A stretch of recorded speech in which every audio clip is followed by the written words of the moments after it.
একটু আগে আমরা শিখে আসলাম কিভাবে আমরা কোনো একটি পরমাণুতে ইলেকট্রন, প্রোটন এবং নিউট্রন সংখ্যা গণনা করতে পারি।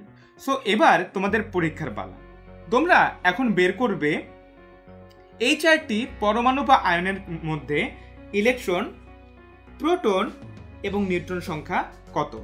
তোমরা এখন ভিডিওটি পজ দিয়ে তোমরা এই পরমাণু এবং আয়নগুলোর ক্ষেত্রে ইলেকট্রন, প্রোটন এবং নিউট্রন সংখ্যা গণনা করো এবং তারপর ভিডিওটি আবারও রিজিউম করে তোমরা উত্তরগুলো মিলিয়ে নাও। আসো এখন আমরা দেখার চেষ্টা করি যে তোমাদের উত্তরগুলো সঠিক হলো কিনা। প্রথমেই যেটি দেয়া আছে সেটি হচ্ছে সোডিয়াম প্লাস আয়ন। তার এ ভ্যালু দেয়া আছে 23, জেড ভ্যালু দেয়া আছে 11 এবং এম ভ্যালু দেয়া আছে প্লাস।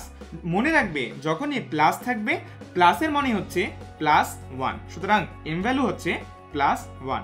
তাহলে ইতিমধ্যেই আমরা সূত্রগুলো জানি। E = Z - M, সুতরাং 11 - 1 = 10। সুতরাং সোডিয়াম প্লাস আয়নে ইলেকট্রন সংখ্যা হচ্ছে 10। প্রোটন সংখ্যা সোডিয়ামের জন্য অনন্য বা ইউনিক। সোডিয়াম ছাড়া অন্য কারোই এই প্রোটন সংখ্যা নেই, সুতরাং প্রোটন সংখ্যা হচ্ছে তার জেড ভ্যালু অর্থাৎ 11।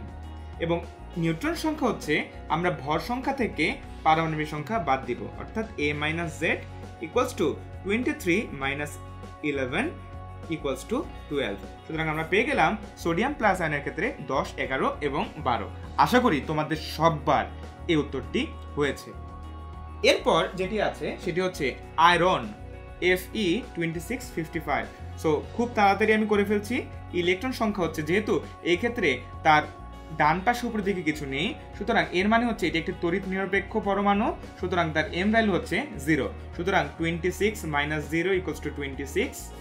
প্রোটন হচ্ছে 26 এবং তার নিউট্রন সংখ্যা হচ্ছে 55 - 26 = 29। ঠিক একইভাবে ক্লোরাইডের জন্য উত্তরটি হবে এরকম। ইলেকট্রন = 17 মাইনাস, যেহেতু এখানে মাইনাস আছে তার মানে হচ্ছে -1, সুতরাং -1 = 18। প্রোটন সংখ্যা হচ্ছে 17 এবং নিউট্রন সংখ্যা হচ্ছে 35 - 17 = 18। এক্সেলেন্ট। এরপর জিঙ্ক।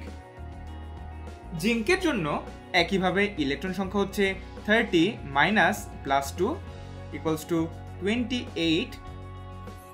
প্রোটন সংখ্যা হচ্ছে 30 এবং নিউট্রন সংখ্যা হচ্ছে 65 - 30 = 35। আশা করি তোমাদের সবার সবগুলো উত্তর হয়েছে। এই প্রশ্নটি তোমাদের পরীক্ষার জন্য খুবই গুরুত্বপূর্ণ, সুতরাং আশা করি তোমরা সবাই এখন থেকে পারবে এবং কারোই ভুল হবে না কিভাবে আমরা পরমাণুতে ইলেকট্রন, প্রোটন এবং নিউট্রন সংখ্যা গণনা করতে পারি। আশা করি সবারই এরপর থেকে এই উত্তরটি অবশ্যই হবে ইনশাআল্লাহ।